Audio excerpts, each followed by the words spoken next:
Hello viewers, welcome to Honest Take with me Tejas, where we bust the noise with nothing but facts.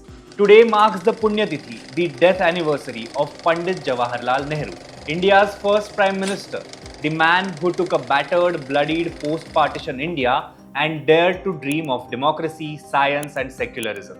He wasn't perfect, he made mistakes, but he did not run away. He did not hide behind God, caste or hate. He led from the front.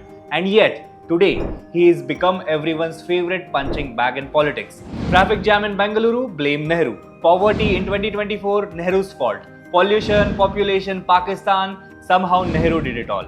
His name is vanishing from textbooks, his face from government walls, his legacy buried under WhatsApp forwards and TV propaganda. Statues lie forgotten, facts are twisted, history is rewritten not by scholars but by spin doctors, but not today. Not on Honest Take, because today we are setting the record straight with receipts, with history, with honesty.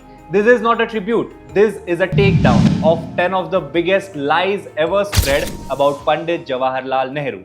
If you are tired of the noise, the hate and the fake history, hit that subscribe button, smash the bell icon and join the tribe that values truth over trolling. Let's begin. Lie number first, Nehru became PM only because of Gandhi's favoritism. Patel had more support. This is perhaps the most popular political WhatsApp lie. The claim is Sardar Vallabhbhai Patel had more support from state Congress committees in 1946, but Gandhi forced Nehru into power. But what's the truth? Yes, more PCCs initially nominated Patel, but there was no formal election. Once Nehru was suggested, most leaders voluntarily stepped back. Even Sardar Patel never resented Nehru's elevation. He served loyally as deputy PM till his death. Gandhi did not impose Nehru. He believed Nehru's international vision, mass connect and modernist outlook made him the right leader for an independent India. And Patel agreed. The idea that Nehru stole power is political fiction, not historical fact. Now let's come to the lie number second. Nehru let Kashmir slip away by taking it to the UN. The truth? When Pakistan invaded Kashmir in 1947, it was Nehru who sent Indian troops to defend it.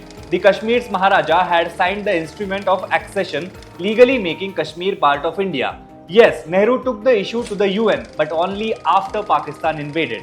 Why? Because Mountbatten and other leaders wanted international legal backing. Nehru wanted to expose Pakistan's aggression to the world. Was it a perfect strategy? Maybe not. But to say Nehru gifted Kashmir to Pakistan is not just a lie, it's an insult to the soldiers who fought that war. Next, lie number 3. Nehru created Article 370 and ruined Kashmir. What's the truth? Article 370 was drafted by Gopalaswamy Iyengar, not Nehru alone. It was a temporary provision to ensure Kashmir's smooth transition into India. Even Sardar Patel approved the article. In fact, Patel managed other princely states while Nehru handled Kashmir, mainly due to his Kashmiri roots and international focus. Nehru hoped Article 370 would dissolve naturally over time. To blame him for 70 years of policy failure is lazy and dishonest. Article 370 was a consensus decision, not a one-man conspiracy. Now let's come to lie number 4. Nehru hated Hindus and pampered Muslims. This one is not just false, it's dangerous. Nehru was a secularist. He protected minorities, yes, but never at the cost of Hindus. After partition, he took firm steps to protect all Indians, including setting up refugee camps for Hindu migrants from Pakistan. He banned cow slaughter in UP, supported the Somnath temple reconstruction, and never hesitated to act against communal forces, Hindu or Muslim. Secularism doesn't mean minority appeasement.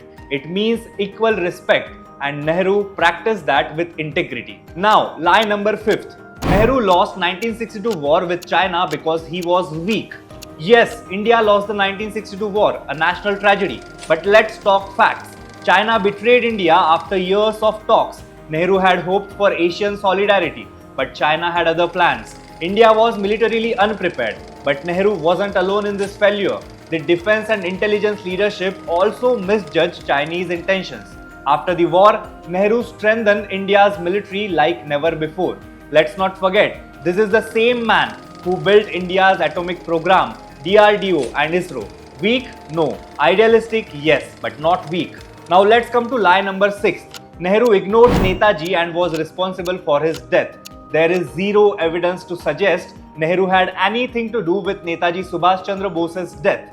They had political differences, yes, but also deep mutual respect. After the war, Nehru personally ordered the INA trials to be stopped after public outrage.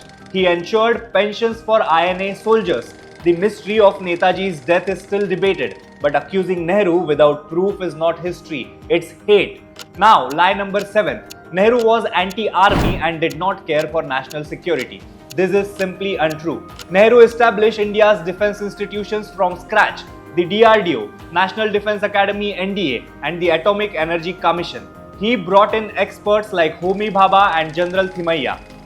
The first Indian nuclear reactor, Apsara, was built under his watch. Yes, he made miscalculation in 1962, but to say he was anti-defense is nonsense. He laid the foundation of India's modern strategic capabilities. Now lie number 8. Nehru was a womanizer, not a serious leader. This is the dirtiest and most juvenile lie, circulated just to insult. Yes, Nehru was charming, had close friendships, including with Edwina Mountbatten, but there is no credible evidence that he ever crossed the line in public or private conduct. He worked 18 to 20 hours a day, travelled across India, and was deeply committed to national reconstruction. Attacking his character with innuendo and gossip is not just unfair, it is cowardly. Lie number 9. Nehru ignored development. All he did was give speeches. Nehru was the architect of modern India. He built IITs, IIMs, AIMS, BHEL, ISRO, DRDO, steel plants, dams, scientific institutes, and laid the foundation of a mixed economy. He brought in land reform, set up planning commission, and championed self-reliance in industry and science. Yes, not everything worked, but saying Nehru did not develop India is like saying the sun doesn't rise in the east. And the final and most circulated lie, everything wrong with India today is because of Nehru. This is the laziest, most repeated lie. It's been 60 plus years since Nehru died. India has had BJP, Congress and coalition governments since then. If we are still blaming Nehru, then what were our other leaders doing? Blaming Nehru for today's problems is like blaming your great-grandfather for your unpaid EMIs.